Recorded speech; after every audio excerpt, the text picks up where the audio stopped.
Continuando os estudos da Lei de Introdução ao Direito Brasileiro, a LINDB, vamos continuar falando sobre a hermenêutica administrativa. E conforme vimos na aula anterior, vamos dividir o estudo da hermenêutica administrativa em tópicos, para facilitar o estudo. Dessa forma, iremos começar pela clareza normativa, que está relacionada à produção legislativa. Por isso, esse será o primeiro tópico a ser estudado, e se encontra disposto no artigo 29 e 30 da LINDB, que diz que em qualquer órgão ou poder, a edição de atos normativos por autoridade administrativa, salvos de mera organização interna, poderá ser precedido de consulta pública para manifestação de interessados, preferencialmente por meio eletrônico, a qual será considerada na decisão. A convocação conterá a minuta do ato normativo e fixará prazo e demais condições da consulta pública, observadas as normas legais e regulamentares específicas se houver. Por fim, as autoridades públicas devem atuar para aumentar a segurança jurídica na aplicação das normas, inclusive por meio de regulamentos, súmulas administrativas e respostas a consultas. E esses instrumentos terão caráter vinculante em relação ao órgão ou entidade a que se destinam, até ulterior revisão. Dessa forma, para ampliar a segurança jurídica, os órgãos deverão criar regulamentos, resposta a consultas e súmulas administrativas, que serão vinculantes para os órgãos que as criarem. E essa lista é apenas uma lista exemplificativa, podendo existir outras formas para promover essa segurança jurídica.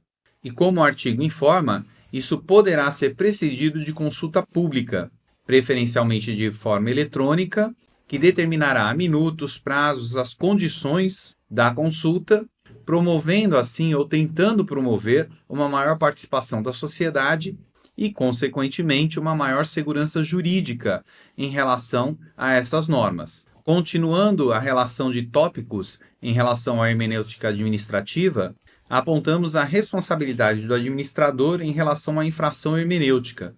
E após a produção, nós teremos, portanto, a interpretação da norma. Por isso, este é o segundo tópico. Lembrando que a infração hermenêutica também é chamado de crime de exegese ou crime de opinião. E nesse caso, nós temos alguns artigos para ler. O artigo 22 e 28 da LINDB, consubstanciado com o decreto 9830, artigo 12, parágrafo 1º e 2º, porque este decreto regula o artigo 28. E o artigo 22 diz que, na interpretação de normas sobre gestão pública, serão considerados os obstáculos e as dificuldades reais do gestor e as exigências das políticas públicas a seu cargo, sem prejuízo dos direitos dos administrados.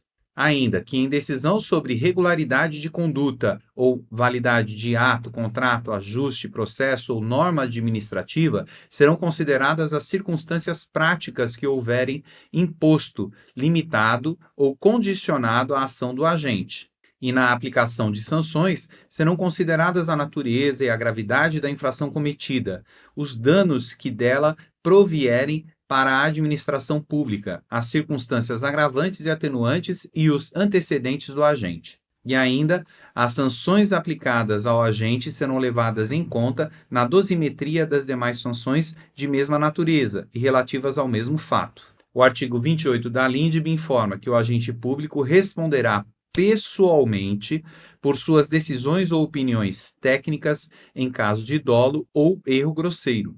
E o decreto 9830, em relação ao seu artigo 12, informa que o agente público somente poderá ser responsabilizado por suas decisões ou opiniões técnicas se agir ou se omitir com dolo, direto ou eventual, ou cometer erro grosseiro no desempenho de suas funções. Considera-se erro grosseiro aquele manifesto, evidente e inexcusável, praticado com culpa grave, caracterizado por ação ou omissão com elevado grau de negligência, imprudência ou imperícia, e que não será configurado dolo ou erro grosseiro do agente público se não restar comprovado nos autos do processo de responsabilização situação ou circunstância fática capaz de caracterizar o dolo ou o erro grosseiro. E aqui queremos apontar que, em relação ao artigo 22 e 28, nós estamos tratando de norma geral. Mais à frente, você entenderá por que eu deixo isso claro. Obviamente, o decreto 9830 é uma norma especial em relação ao artigo 28. E pela leitura do artigo, fica claro que a intenção do legislador foi proteger o agente ou advogado público, através da limitação do que já chamamos de loteria jurisprudencial, evitando assim que o arbítrio do juiz provoque a inanição do agente ou advogado público. Dessa forma, em relação à interpretação, quanto às decisões ou opiniões técnicas, deverá ser observado os obstáculos e as dificuldades reais e também as exigências políticas para o cargo, além, obviamente, dos direitos dos administrados. Portanto, existe uma clara observação ao princípio da primazia da realidade. E esse princípio ele está mais relacionado, pelo menos até hoje estava, ao direito trabalhista, que informa que deve-se dar mais razão à realidade fática do que aquilo que é demonstrado em um processo. Na verdade, a meu ver, isso deveria acontecer sempre. No entanto, por conta de alguns interesses, isso não era observado no direito civil ou em outras áreas do direito de forma geral.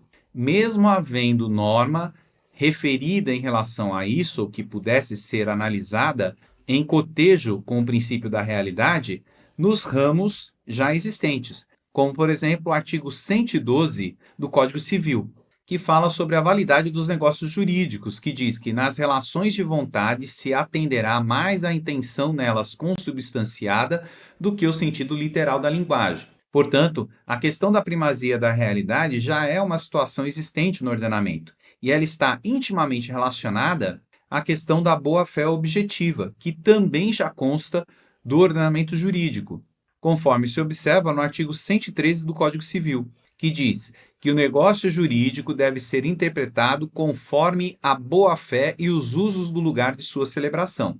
E conforme foi lido no artigo 22 e 28 da LINDB, o princípio da primazia da realidade também se irradia para as decisões que serão tomadas relacionadas à infringência desse ato interpretativo, levando em consideração as circunstâncias práticas, o que também é aplicado no artigo 8º do CPC, que diz que, ao aplicar o ordenamento jurídico, o juiz atenderá aos fins sociais e às exigências do bem comum, resguardando e promovendo a dignidade da pessoa humana e observando a proporcionalidade, a razoabilidade, a legalidade, a publicidade e a eficiência.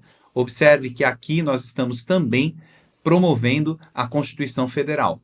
E essas circunstâncias práticas deverão ser observadas em relação à decisão, quanto à regularidade da conduta ou à validade do processo, do ato, da norma, do contrato ou do ajuste, todos administrativos, inclusive em relação a processos normais ou judiciais. Observe que isso mantém a panca do agente público, vamos dizer assim. E ele ainda acrescenta que as sanções deverão observar o princípio da proporcionalidade, o princípio da razoabilidade. E isso nós estudamos detidamente nas aulas de Direito Penal Geral. Assim, no caso da infração em relação à interpretação, quanto às decisões ou opiniões técnicas, a responsabilidade do agente será pessoal. No entanto, ela deverá ter, no mínimo, dolo ou erro grosseiro. Em relação ao dolo, nós poderíamos ter o dolo direto ou o dolo eventual. E em relação ao dolo direto, nós sabemos que é aquele em que o agente quis o resultado, previu o resultado e agiu para alcançar o resultado. Já em relação ao dolo eventual, o agente pode não ter querido o resultado. No entanto, ele foi capaz de prever o resultado e agiu para alcançar esse resultado. Já em relação ao erro grosseiro, como vimos no decreto que lemos, ele deverá ser manifesto, evidente e inexcusável, carreado por culpa grave, com um elevado grau de negligência, imprudência ou imperícia. Observe que ele deixou bem claro a questão da punibilidade em relação ao erro grosseiro. E aqui é preciso fazer alguns apontamentos, pois, em relação à advocacia pública, o artigo 184 do CPC diz que ela é punível em caso de dolo ou fraude, quando diz que o membro da advocacia pública será civil e regressivamente responsável quando agir com dolo ou fraude no exercício de suas funções. No entanto, nós podemos considerar essa norma como uma norma especial em relação à LINDB. Portanto, nós não temos uma antinomia nesse caso. E nós já estudamos em relação à antinomia nas aulas anteriores. Outra questão um pouco mais espinhosa diz respeito à administração pública, lato sensu, ou seja, como um todo, principalmente relacionado ao artigo 37, parágrafo 6º da Constituição Federal, que admite o direito de regresso por dolo ou culpa em relação ao agente que cometer ilícito. E o artigo 37 ele fala que a administração pública, direta e indireta, de qualquer dos poderes da União, dos Estados, do Distrito Federal e dos municípios, obedecerá aos princípios da legalidade, impessoalidade, moralidade, publicidade, eficiência e também ao seguinte: que as pessoas de direito público e as de direito privado, prestadoras de serviços públicos, responderão pelos danos que seus agentes, nessa qualidade, causarem a terceiros, assegurado o direito de regresso contra o responsável nos casos de dolo ou culpa. Observe que as pessoas jurídicas de direito público e as de direito privado prestadoras de serviço público ampliam o alcance desse artigo para toda a administração pública. E aí temos uma norma superior que prevalecerá sobre uma norma geral ou especial, como é o caso da LINDB. E aí podemos dizer que ela é uma norma geral, pois fala a todos os agentes públicos. No entanto, ela pode ser uma norma especial quando diz especificamente em relação à culpa relacionada à infração, que é exatamente o que ela informa quando fala em relação à culpa grave de elevado grau de negligência, imprudência ou imperícia.